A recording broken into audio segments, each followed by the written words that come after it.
கர்த்தருடைய பரிசுத்த நாமத்திற்கு மகிமை உண்டாவதாக. தேவன் அருளியப்ப மினிஸ்ட்ரி மூலமாக உங்களோடு தொடர்பு கொள்வதிலும் இந்த மகிழ்ச்சி அடைகிறோம். இன்றைக்கும் இந்த நாளிலும் தேவன் நமக்கு கொடுக்கிற வார்த்தை உபாகமம் 30ஆம் அதிகாரம் 8-9 ஆகிய வசனங்கள். நீயோ மனம் திரும்பி கர்த்தரின் சத்தத்துக்கு செவி கொடுத்து நான் என்று உனக்கு கற்பிக்கிற அவருடைய எல்லா கற்பனைகளின்படியும் செய்வாய்.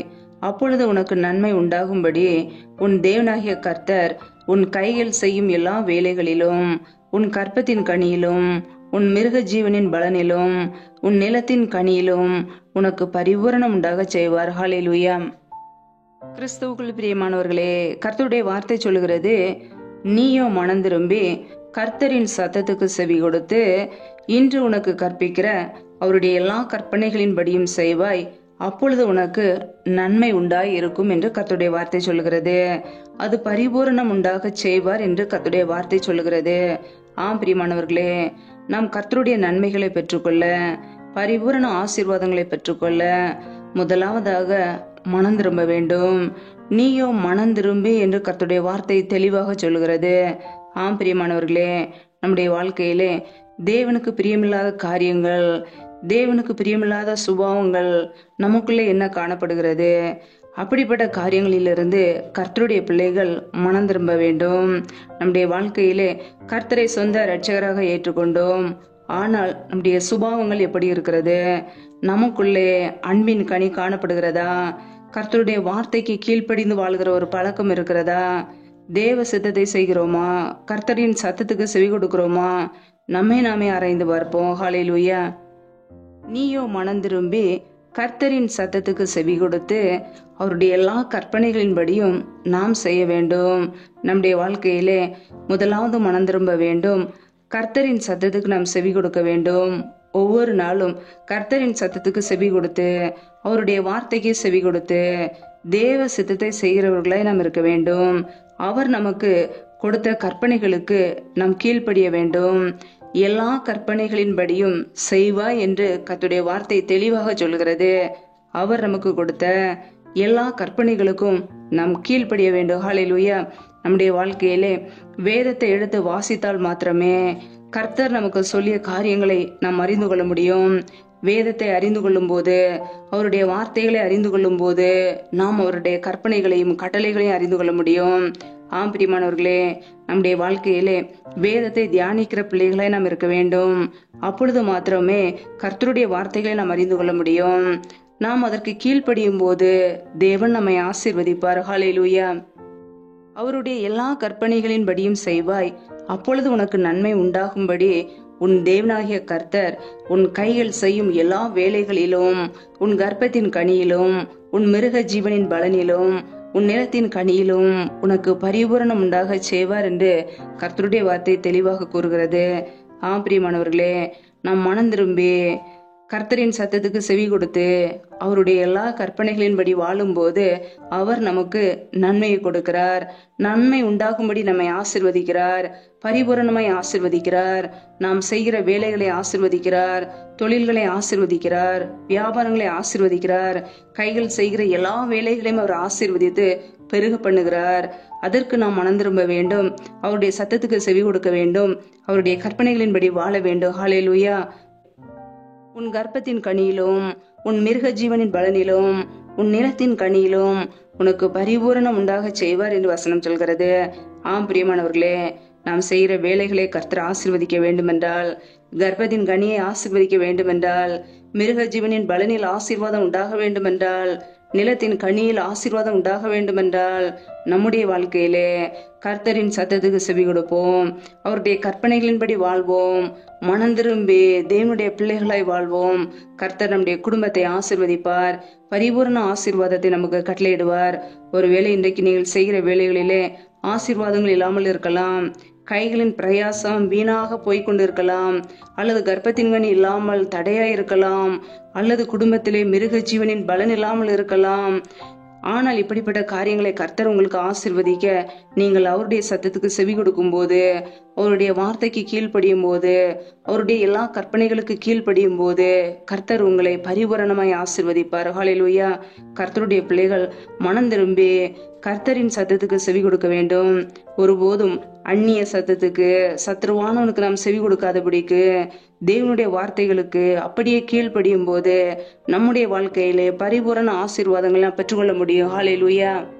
வேதத்திலே நாம் பார்க்கிறோம், உபாகமம் 10ஆம் அதிகாரம் 12, 13 ஆகிய வசனங்களிலே, இப்பொழுதும் இஸ்ரவேலே, நீ உன் தேவனாகிய கர்த்தருக்கு பயந்து அவர் வழிகளிலெல்லாம் நடந்து அவரிடத்தில் அன்பு கூர்ந்து உன் முழு இருதயத்தோடும் உன் முழு ஆத்துமாவோடும் உன் தேவனாகிய கர்த்தரை சேவித்து நான் என்று உனக்கு கற்பிக்கிற கர்த்தருடைய கற்பனைகளையும் அவருடைய கட்டளைகளையும் உனக்கு நன்மை உண்டாகும்படி கைக்கொள்ள வேண்டும் என்பதையே அல்லாமல் வேற எதை உன் தேவனாகிய கர்த்தர் உன்னிடத்தில் கேட்கிறார் என்று கர்த்தருடைய வார்த்தை தெளிவாக கூறுகிறது.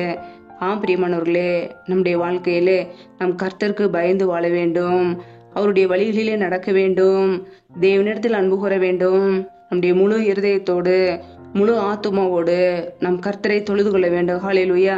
அவர் நமக்கு கொடுத்த கற்பனைகளுக்கு, அவருடைய கட்டளைகளுக்கு நாம் கீழ்ப்படிய வேண்டும். அப்பொழுது நம்முடைய வாழ்க்கையிலே நமக்கு நன்மை உண்டாகும், நமக்கு ஆசீர்வாதம் உண்டாகும்.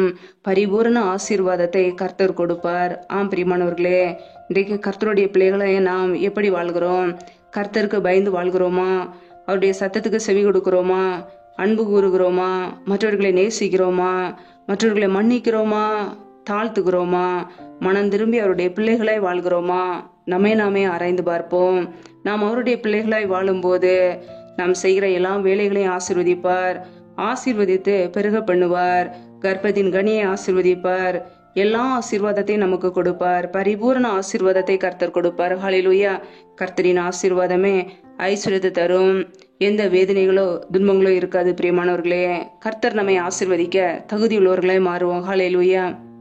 முதலாவதாக மனம் திரும்புவோம்.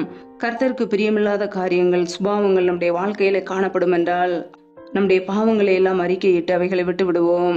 கர்த்தரின் சத்தத்துக்கு செவி கொடுப்போம். அவருடைய எல்லா கற்பனைகளுக்கும் கீழ்ப்படிவோம்.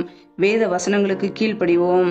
பரிபூரண ஆசீர்வாதங்களை நாம் சுதந்திரித்துக் கொள்வோம். ஹல்லேலூயா. கர்த்தர் தாமே இந்த வார்த்தைகளின்படி உங்களை ஆசீர்வதிப்பாராக. ஆமென்.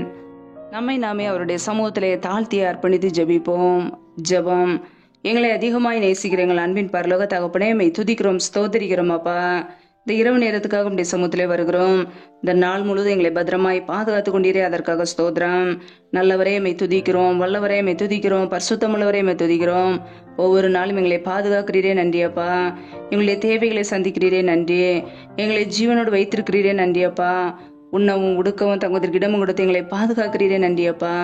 இப்பொழுது இணைந்திருக்கிற ஒவ்வொரு குடும்பங்களையும் கரங்களிலே அர்ப்பணிக்கிறோம். என் தேவன் தாமே பிள்ளைகளை ஆசீர்வதிப்பீராக. பிள்ளைகளை பாதுகாத்துக் கொள்வீராக. பிள்ளைகள் செய்த தவறுகள், குறைகள், குற்றங்கள், உமக்கு விரோதமான பாவங்கள் எல்லாவற்றையும் மன்னித்து உடைய பரிசுத்த இரத்தத்தினால் கழுவுங்கப்பா. உடைய சமூகத்திலே எங்களை தாழ்த்துக்கிறோம்.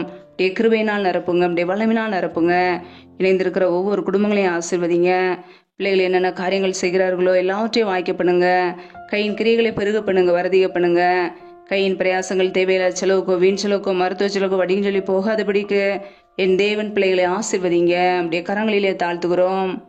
எந்தெந்த குடும்பங்களிலெல்லாம் வேலை இல்லாமல் கஷ்டப்படுகிறார்களோ என் தேவன் பிள்ளைகளுக்கு நல்ல வேலைகளை ஏற்படுத்தி கொடுங்க.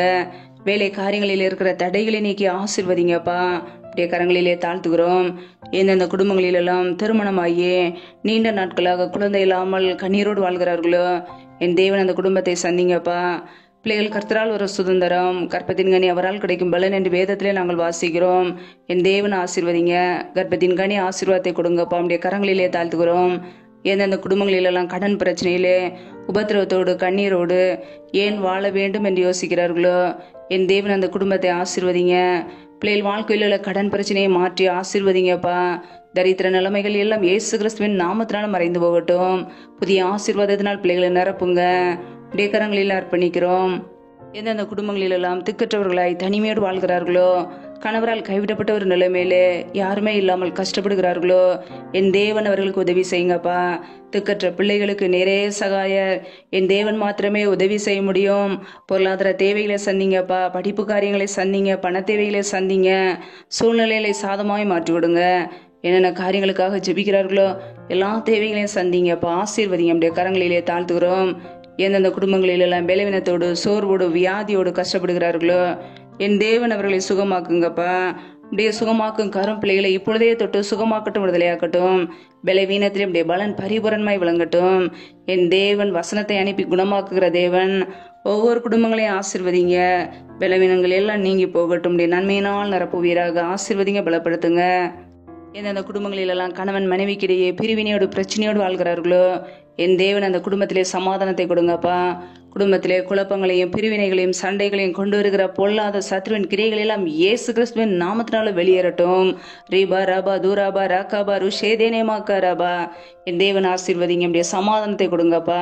சிலுவையில் சிந்திய ரத்தத்தினாலே எங்களுக்கு சமாதானத்தை உண்டாக்கியவர்.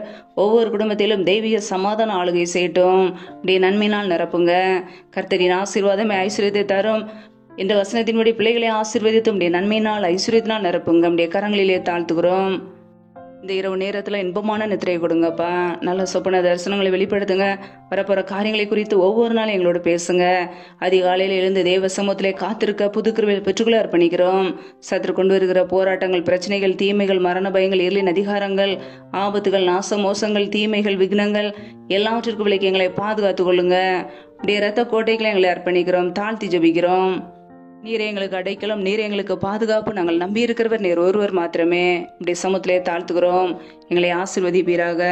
எங்களுடைய வாழ்க்கையிலே பரிபூரண ஆசீர்வாதங்களை பெற்றுக்கொள்ள மனம் திரும்பி உம்முடைய வார்த்தைக்கு கீழ்ப்படிந்து உடைய கற்பனைகளுக்கு கீழ்ப்படிந்து வாழ எங்களை அர்ப்பணிக்கிறோம். எங்களை ஆசீர்வதிங்க. அதற்கேற்ற பரிசுத்த வழியில் எங்களை நடத்துவீராக. எல்லா துதிகனம் மகிமை எல்லாமும் ஒருவருக்கே செலுத்துகிறோம். இயேசு கிறிஸ்துவின் மூலம் ஜெபிக்கிறோம் ஜீவனுள்ள நல்ல பிதாவே, ஆமேன். கர்த்தர் தாமே உங்களையும் உங்கள் குடும்பங்களையும் ஆசீர்வதிப்பாராக. ஆமேன். Thanks for watching. Please subscribe our channel. Click the like and share. Click the bell. God bless you.